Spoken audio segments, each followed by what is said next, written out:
Orange alert പ്രഖ്യാപിച്ച മലപ്പുറം, കോഴിക്കോട് ജില്ലകളിലെ മലയോര മേഖലകളിൽ കനത്ത മഴ തുടരുന്നു. നദികളിൽ ജലനിരപ്പ് ഉയർന്നു. പലയിടങ്ങളിലും പുഴ കരകവിഞ്ഞൊഴുകി ഗതാഗതം സാധ്യമല്ലാതായതോടെ പല പ്രദേശങ്ങളും ഒറ്റപ്പെട്ട അവസ്ഥയിലാണ്. നിലമ്പൂർ, എടക്കര ടൗണുകളിൽ വെള്ളം കയറി.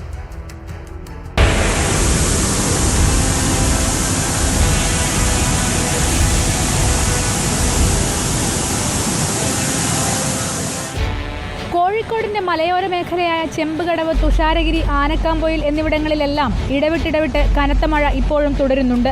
പലയിടങ്ങളിലും ഇന്നലെ രാത്രി മുതൽ തുടങ്ങിയ മഴയ്ക്ക് ശമനമില്ല. ചെമ്പുകടവ് പാലം ഏറെ നേരം വെള്ളത്തിനടിയിലായി.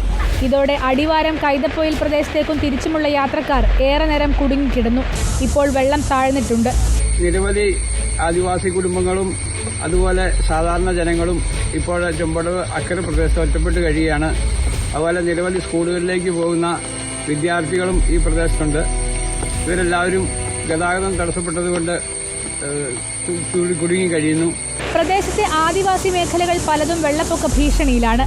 കോഴിക്കോട് ഫറൂഖ് ചാലിയാർ പുഴയിൽ കരുവന്മാട് എന്ന സ്ഥലത്ത് തോണി അപകടത്തിൽപ്പെട്ടു.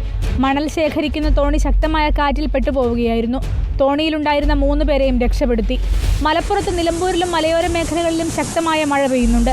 ചാലിയാറിൽ ജലനിരപ്പ് ഉയർന്നതിനെ തുടർന്ന് തീരദേശങ്ങളിൽ താമസിക്കുന്നവർ ജാഗ്രത പാലിക്കാൻ മുന്നറിയിപ്പുണ്ട്.